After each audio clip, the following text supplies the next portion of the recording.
Good afternoon.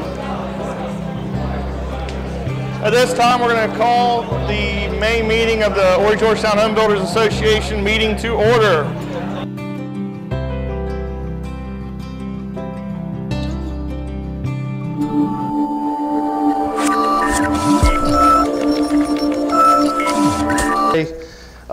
In the first quarter of this year, they said that of people looking actively to buy a home, 64% of those looking to buy a home in the first quarter of this year have been looking in earnest for at least 3 months. Of the reasons cited why, the number one reason was not affordability. The number one reason was because they had lost all of their bidding wars. So there's still demand there. That makes me excited about our industry because there is demand for our product. We're going to welcome any guests. If we have any guests, can we ask you to please stand up? Hello, this is Tracy Mitchell with Coastal Office Solutions, and I brought Tracy Abraham with Prudential Financial. How you doing? I'm Tony Garofalo with Green Inspection Incorporated. My invitee is not directly with me right now. She's from Conway Builders. Very appreciative. Just here to network and meet some new people. Thanks for being here. Yeah, we have an outlet, Heather Templin, is great about bringing guests with us. She has a sick child at home, so everybody keep her in your thoughts. Hi everybody, I'm Joey with DCW Hardwoods and Slabs. We're a lumberyard and custom wood shop in Little River, and I brought myself.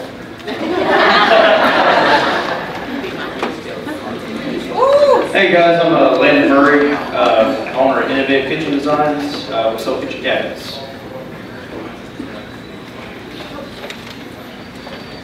Hey everybody, I'm Mike Gray, here with Bob Gray Flooring, came with Bell's Voice. And I'm Bob Gray. Hi, I'm Stella Shelgren. Heather had invited me today. Like I said, unfortunately she couldn't be with us. I work for Broadstep Behavioral Health. I am a therapeutic foster care recruiter and director, so I go around the county looking for people to take in foster children. Hi everybody, my name is Kathy Strauss and Heather also invited me. My business is Inverse. I'm a photographer and artist, and I bring your story to life with photography and art. Hey, I'm Drew Hanna with Port City Homes, and I brought my wife Ashley, who works with Lennar Homes. All right, thank you everybody, and thank you for bringing your guests with you today. We're really appreciative of you coming out. Guests, if you are here and you enjoy what you hear today and you like the educational topic, I know I'm really excited about having Dr. Salvino with us today. Dear Father, we love you. We thank you for the opportunity to join together in fellowship and learn from each other in this great industry. We ask that you please bless this food as nourishment for our bodies and bless the hands that have prepared it. In your Son's name we pray, amen. Liaison to our membership committee, and I'd like him to come forward and recognize and install our new members. I'm Charles Foster Day, and I'm here as your membership board, membership committee board liaison to induct our new members into the Georgetown Home Builders Association. When I call your name, please come forward and accept your plaque. Please remain at the front until everyone is called, and then you can respond to the pledge as a group. First new member, Paradigm Convergence Technology, Carol Grice, and affiliate Art Abraham. The Builders Buying Group, Daniel F. Warner, ASK Nutrition, Anna Mabry, DCW Hardwoods and Slabs, Joey Davis, Integrity Business Machines, John Perry, and affiliate Wayne Petzold.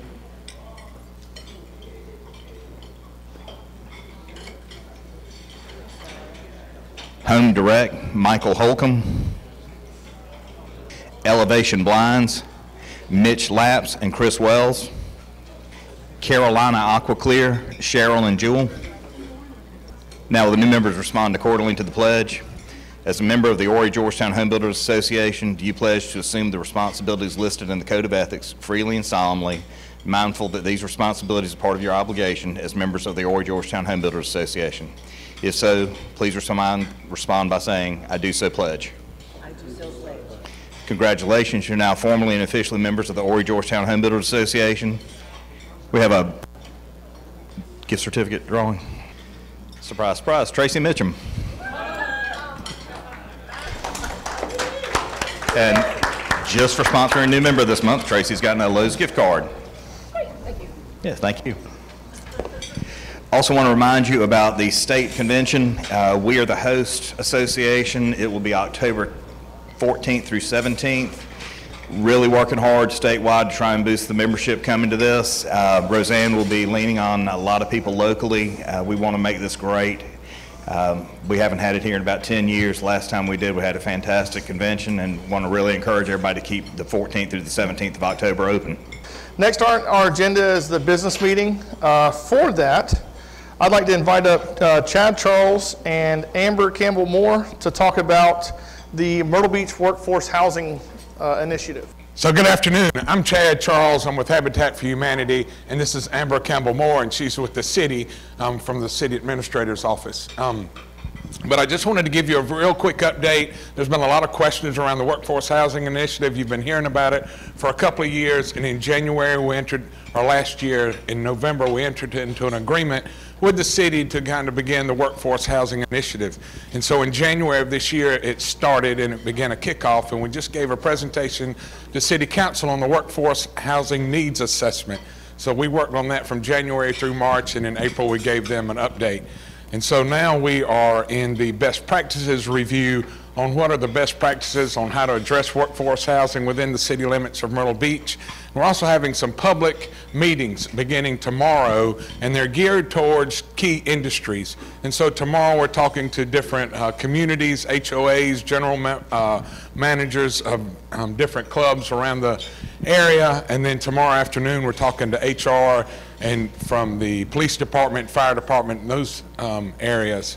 Then we, on the 26th of May, we just have a general public meeting. Anybody and everybody's welcome to come, and that will be at the General Reed Rec Center in Market Common. We'll have one that one is at 10 a.m. On the 26th. But one that you may be interested in, we're doing a real estate and construction and development industry, and that will be held June 9th. And that'll be at 10 a.m. in the morning. And all we're doing is just kind of educating people on the Workforce Housing Initiative, where we are, where we're headed, and kind of get some feedback from you and give you an opportunity to ask us some questions. So that'll be at the General Reed Rec Center at Market Common at 10 a.m. on June 9th. So I encourage you, if you're in that workforce housing area or first-time home buyer market, and you want to see how you can partner or become a part of that solution within the city limits of Myrtle Beach, we welcome you to come. But Amber and I work real close together in this workforce housing initiative. She's kind of like my counterpart at the city. And then again, I'm with Habitat for Humanity. So anyway, just wanted to give you a quick update on where we were. At this time, I'd like to ask Kaylee McCarthy to come forward. She's going to introduce our guest speaker.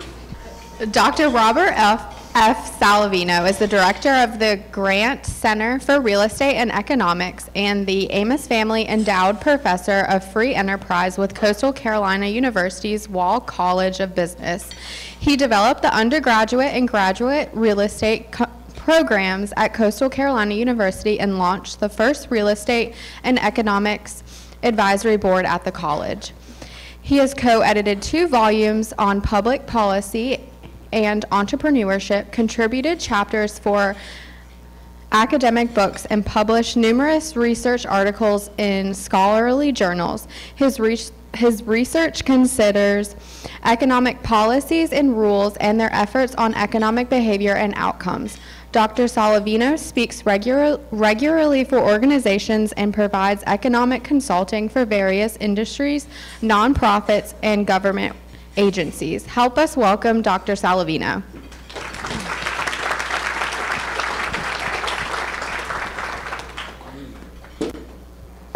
Well, thank you very much. It's always great to be here with you folks. Tomorrow I'm speaking with the Appraisal Institute's State Economic Outlook Conference. I've done that a few years, and we did a practice run today because Zoom is something that not everybody is comfortable with using, and that's a virtual conference actually. And I told them I was getting ready to come here, and they said, "What's the attendance like?" And I said, "Well," I said, "the last time I was there were vendors in the back, there was probably 150 people. I said, "I don't know if it's like that every time, but every time I've been there, it seems like it's like that." And they said, "Oh my God." They said, "How do we get that kind of attendance at what we're doing? Ours tomorrow won't even be that big." I said, "Honestly, I don't know. I said, it's probably the only one that I go to that is actually that well attended. It's a fantastic group, and I love going there. I don't know how you guys do it. You're rare in what you do here. Let me just say that. I appreciate you letting me come out here. I do have to leave almost as soon as I'm done. I was telling Kobe, this is our new associate at the center. He works full-time with us, replaced someone we had for about 3 years. Hattie, he does our promotion and marketing and just a lot of different stuff for the real estate center specifically. He's a local lawyers guy and got his MBA at CCU, so we're glad to have him. And I wanted him to come out and just see. This is only the second live talk I've done since January, so it's really unusual and it's fantastic to be able to do it. Just because of COVID, right? Everything's been on Zoom. So it's great to have things opening up. So enough of that background. I won't keep you long. I wanted to put everything in context in terms of this talk and the one tomorrow, getting data to try to explain what the heck is going on, not just in the Grand Strand, the state, the United States. It's a crazy time, right? I've got a colleague in Alabama, and he just wrote something yesterday, and he named like 3 different things: gas prices, housing prices, lumber, different that. And he said, it's all sad, all capital letters, supply and demand, right? And obviously I'm an economist, and that's what I want to try to find. I want to try to find incentives, prices, income, how these things will explain what we see going on out there. Because so much of what we see, I was just talking earlier, is like what's on Facebook, what's in public relations, what this, that, or the other. But we know that people respond to incentives, right? And the biggest thing that I look at, before COVID hit, I was talking about labor force participation, either in the United States, this state, the Grand Strand, and wherever the population participates greater in the labor force, generally incomes are higher, right? There's no rocket science needed there. It's simply you work, you make money, you work more, you make more money, you get better, you even make more money, right? Scales, everything. That's just life, right?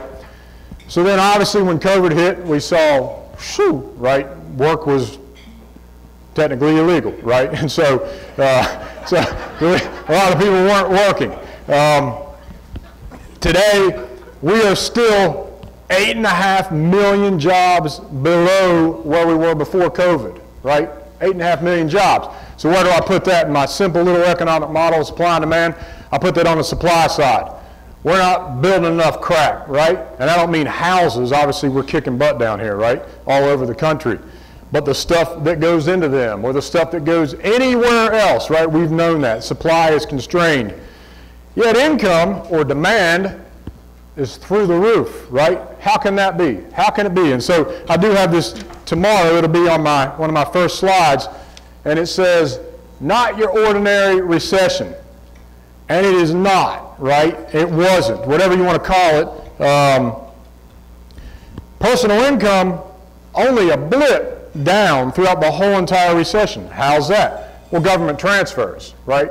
Government benefits. And we don't need to get into the where do those things go, who's benefiting, who needs them, all that stuff. It doesn't matter. It's simply one line item on a ledger for the U.S. economy, personal income. And if personal income is $5 trillion higher today than it was in February of 2020, and there's 8.5 million people less working, we've got a serious issue, right? We have a supply-demand imbalance for the whole entire economy. And as Jason was saying earlier, repack, inflation is going to come, right? There's no other way for this to work out, right? That's what we have. And so what I've been trying to do is figure out how much money actually has been coming out through all these different programs. Which industries does it affect more than others, right? Because certainly the 8.5 million, we can talk about unemployment benefits. There's 12 states so far that are going to do the same thing that our governor has said he's going to do, right? And it'll be sometime this summer. Those federal benefits will not be available. And Jason, he's got a very good economic approach to this whole entire thing. We're going to see the unemployment rate completely just trend down quickly because the incentive to go out and now get whatever type of job that you feel you should try to get, that incentive is going to be even greater, right? That's all there is to it. And my daughter just graduated from Coastal in December. She lives out in Tucson now in Arizona. She's in the food services industry with Cisco. It's a huge company. She's in restaurants every day and talks to her colleagues all over the place. And it's true, we know it here. They can't find people to work in the restaurant industry, as an example, right? Just as one example of many. It is certainly the case that for the part of the labor force that is closer to unemployment benefits when you annualize them, even me, anyone would say, if I'm happy with $40,000 and I could get $40,000 and not work, right? There's a lot of things I would do with my time. We call it labor, leisure, choice in economics. It's labor, leisure, choice. Those are the only two things you can do with your time, right? Leisure has significant value. Labor has significant value. And if the incentives are in such a way that you have a real choice to make whether you will do X or Y, work or not work, the decision is certainly tilted by the incentives. There's no other, it's not politics. What I've been spending my time doing the last few days, getting ready for this talk with Appraisal Institute, because they want to share my slides. I have to sign a thing, they're going to give my slides to everybody. That means I got to make sure these things are exactly what I want them to say. The information that I want to cover is in there. And I want to make sure that I'm answering what's going on in this economy with real economic information, prices, income, supply, demand. And the unfortunate truth is, just like the gas pipeline I was talking earlier, when that happened, me personally, I'm not a builder. I don't need to be driving the roads every single day, delivering materials, checking on things, whatever. I'm doing stuff on Zoom. I didn't need any gas. 2 days after it happened, I said, what do I care? That's going to solve itself in a week. But then my wife got a text from a friend who was on Facebook. We're not on Facebook. We have kids. We don't use Facebook. Watch The Social Dilemma if you haven't seen it. And you all know what Facebook, whatever. I'm just passionate about that. I will not use it. And so there's a 3-paragraph text that said this pipeline and all this stuff. I said, oh, hell, there it is. Now there's a problem, right? Now that it's all over Facebook and everybody's freaking out, right? Just like I would say COVID, you can talk to people in the Northeast, the far west, the Southeast, the Southwest, whatever. People have different perspectives because of where they are, and the laws are different everywhere. But this pipeline, the real shortage was, it was a scare, right? It was a scare. It did not need to be as severe as it was. So, and those are economic reasons, but then when you take Facebook and add to it, you just push the demand. The demand that would have been spread out over a month came in one day, right? And you have people filling up clear bags of gasoline, right? I don't know much. I have some good friends who are engineers, but I know styrofoam will not hold gasoline. I don't know about clear bags, but styrofoam will eat right through it. I learned that when I was in college. But don't ask me why. So that's, and one of the things that got me interested in this was I have a friend in the timber industry. I said, you know, this lumber thing, this is interesting, right? So, because I'm always thinking, how much of it is, okay, you got tariffs in Canada, but how much are mills not able to get back to capacity because of worker shortages, whatever it might be, or where they're operating, there's real issues with legally getting people to come and operate them. There's all kinds of things, and it depends where you are as to how much these different things play. Well, and this person said, you know, lumber and timber are two completely different things. And I don't really think it's, I don't think it's a COVID situation. I don't think it's unemployment compensation. I don't think it's this, that, or the other. I think it's just, I forget what his answer was. But then I looked and said, okay, well, then how come it's this industry, I could just name industries and say, these industries aren't even related at all. So it's got to be something more general than that. And the more general is $5 trillion more personal income. And I'm an economist who looks at these. I don't know what the hell $5 trillion is, right? I can't conceptualize that, so I got to compare it to something else. So in 2019, the whole entire personal income was about 19 trillion. So 5 trillion out of 19 trillion. We just added that. We don't grow like that, right? That is not how we grow. And if you want to say GDP, government spending in GDP, it looks like we're just gradually growing, but $5 trillion compared to 19 trillion. That hasn't even really hit yet. It's listed as personal savings has increased 21% because it's sitting there unspent because it hasn't been able to channel through the system. Once that gets unleashed, inflation continues, right? So how does this all relate to the home builders? It's simply this. What you said about people trying to buy houses, bidding wars, all these crazy things. You simply look back and say, okay, can it continue to go up forever? What has changed about a house or where a house is located? Urban economists like to say housing services. We don't say that's a house, right? That house has a bundle of amenities that come with it that are either it's near this church that I want to be near, it's near these folks that I want to be near, it's near my family, it's near these schools, it's near these parks, it's near that ocean, whatever the heck it is, or it's not near this giant city where we're not allowed to do anything, right? And so that's one we always think about. We think it's people from New York and Connecticut and whatever coming down here. But the fact is, even California as a state, I pulled 5 states yesterday building permits, single family building permits for California, Florida, Texas, South Carolina, and Pennsylvania. The slowest growth of all those was Pennsylvania, but they're all in the California, I'm sorry. California was 35% more building permits this year compared to 2019. But that's 35%. That's healthy growth. We were about 45%. Texas was 48%.